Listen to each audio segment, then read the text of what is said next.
네, 안녕하세요. 2021년 11월 15일 월요일 리포트 요약 시작하도록 하겠습니다. 오늘도 5가지 리포트 준비했고요. 첫 번째 리포트는 솔루스 첨단 소재에 대한 리포트입니다. 하이투자증권의 정원성님의 자료를 참고하였고요. 실적부터 살펴보겠습니다. 3분기 실적은 매출액은 1,045억 원, 영업이익은 38억 원으로 당사 추정치를 크게 하회했다고 합니다. 먼저 첨단 소재 OLED 부분의 계절적 성수기 진입에도 불구하고 전지박 부분의 손익이 개선이 없었기 때문으로 분석을 하고 있는데요.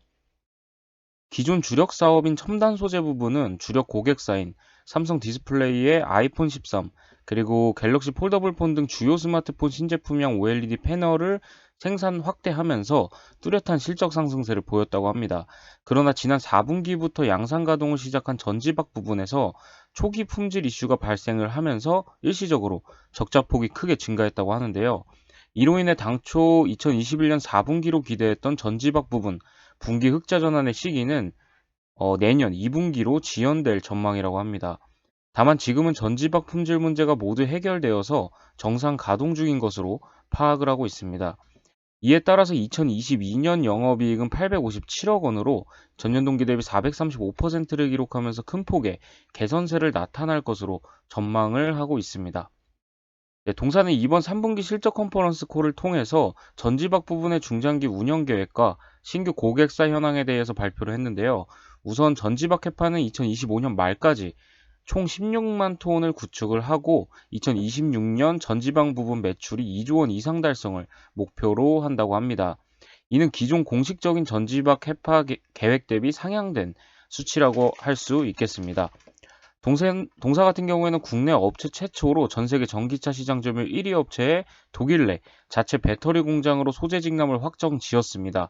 이 외에도 유럽 현지 국내 업체들뿐만이 아니라 대다수 배터리셀 업체들과 추가 물량 공급을 협의 중에 있습니다. 전지박 부분의 흑자 전환 시기가 다소 지연됐음에도 불구하고 중장기 실적 추정치 변화는 제한적일 것이다 라고 보고 있고요. 동사에 대한 목표 주가를 13만 원으로 상향 조정하고 투자 의견은 매수를 유지한다고 합니다. 특히 경쟁사로 볼 수 있는 일진 머티리얼즈 같은 경우에는 말레이시아 법인의 지분율이 과거 CB 발행으로 인해 실제로는 33.3%가량 희석되어 있음에도 불구하고 전혀 할인받고 있지 않다는 점을 반영했다고 합니다. 동사의 2024년 전지박 캐파 대비 시가총액은 경쟁사 대비 3분의 1 수준에 불과하기 때문에 가장 저평가되어 있다고 보고 있습니다. 동사는 유럽 내 유일하게 생산 설비를 갖추고 있고 북미 시장 진출도 가장 먼저 추진 중이라고 하는데요. 따라서 동사의 전지박 시장 점유율은 빠르게 확대될 가능성이 높다고 합니다.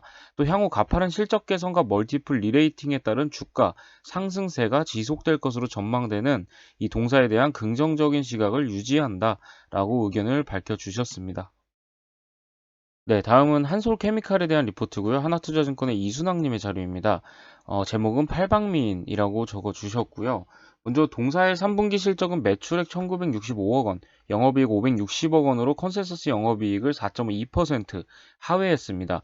기대치가 높았을 뿐 사업 부분별로는 고른 실적 성장세를 이어갔는데요. 전자소재 중 핵심 사업인 QD와 프리커서 매출액은 전분기 대비 각각 성장을 하였고 신규 성장 동력인 2차 전지 바인더도 삼성 SDI의 젠5 배터리 본격 출하에 따라 가파른 성장세를 나타냈습니다. 연결 자회사인 테이펙스도 2차 전지 테이프 매출 확대에 힘입어서 수익성이 개선된 것이 확인되었고요.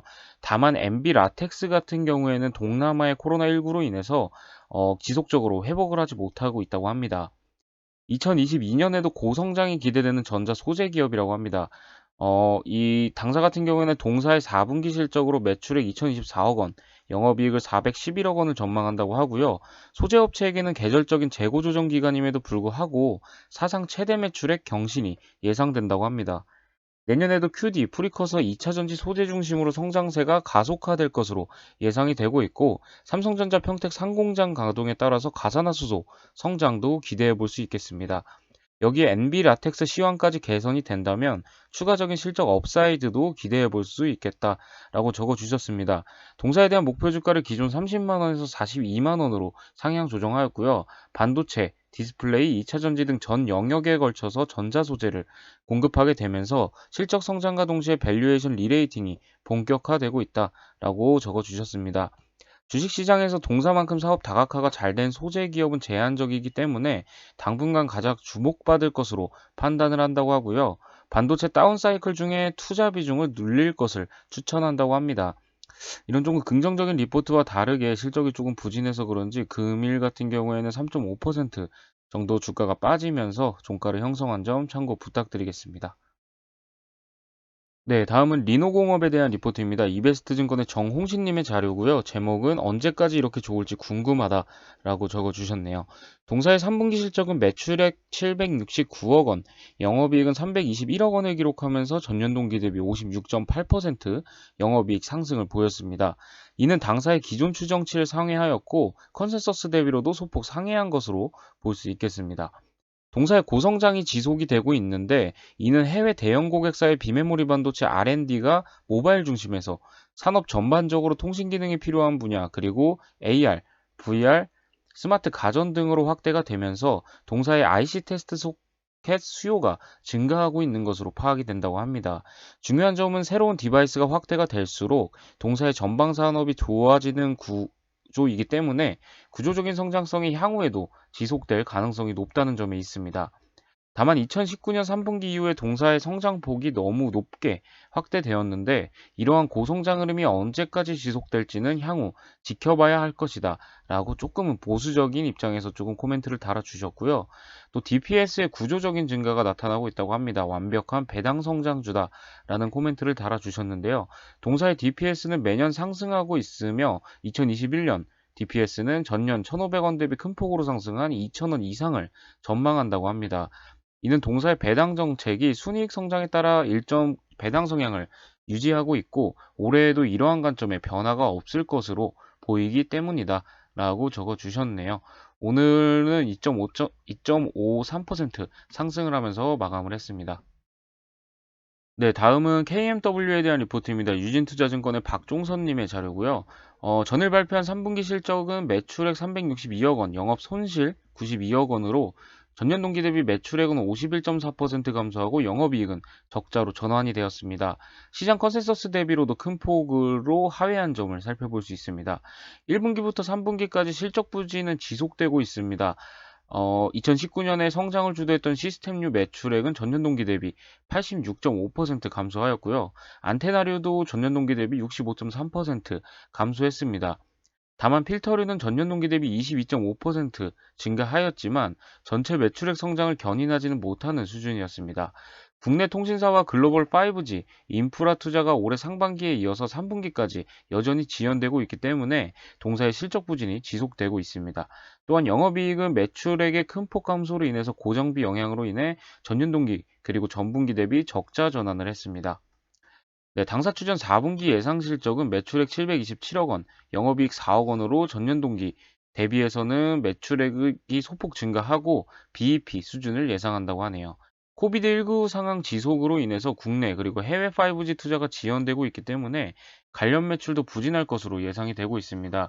다만 글로벌 주요 국가의 백신 보급이 활발히 진행이 되고 있기 때문에 연말 그리고 내년에는 투자가 재개될 것으로 예상을 하고 있습니다. 동사는 시스템 안테나, 필터류 등 다양한 제품을 기반으로 국내 그리고 해외 고객 다변화를 지속적으로 추진하고 있어서 투자가 재개될 경우에는 큰 폭의 실적 성장은 기대할 수 있겠다라고 적어 주셨고요. 하지만 당분간 목표 주가 그리고 투자 의견은 제시하지 않겠다라고 합니다. 본격적인 5G 인프라에 대한 글로벌 투자 진행 기대감 등으로 인해서 추가적인 주가 하락은 제한적일 것이다 라고는 판단을 하셨고요. 오늘은 조금 상승하면서 38,100원에 종가 마감하였습니다. 네, 다음은 반도체 업체인 테스에 대한 실적 프리뷰입니다. 하나투자증권의 이순학님의 자료고요. 동사의 3분기 실적은 매출액 550억 원, 영업이익은 63억 원을 기록하면서 당상 추정치를 각각 2.3%, 3.2% 소폭 상회했습니다. 부분별 매출액은 반도체 장비가 380억 원, LED 장비가 24억 원, 부품 및 유지보수 부분이 145억 원을 기록을 했고요. 주요 고객사 매출은 삼성전자가 63%, SK하이닉스가 31%를 차지했습니다. 삼성전자 평택 2공장 디램과 낸두 투자, 또 SK하이닉스의 M16 디램 투자 등이 반영된 수치라고 볼 수 있겠고요. 기존 예상과 같이 고객사들의 하반기 투자 감소로 인해서 상반기 대비 매출은 줄어들었고 영업이익률은 12%로 양호한 수준을 기록했습니다. 4분기 실적은 소폭 개선될 예상입니다. 계절적으로 성과급, 일회성 비용 등이 반영될 것으로 예상되기 때문에 다만 영업이익률은 5에서 6%를 기록할 것으로 보이고 있습니다. 네, 목표 주가를 기존 4만 1,000원에서 3만 6,000원으로 하향 조정한다고 합니다. 다만 동사의 신규 장비인 파운드리용 GP 장비가 승인이 완료되어서 내년에 실적에 반영될 예정이고 밸류에이션 리레이팅도 기대가 되고 있다고 합니다.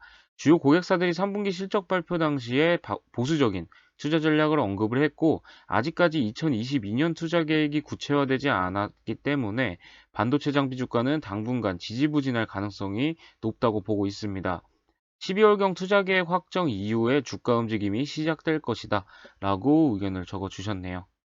네, 오늘 준비한 리포트는 여기까지고요. 다음에도 좋은 리포트로 인사드릴 수 있도록 하겠습니다. 감사합니다.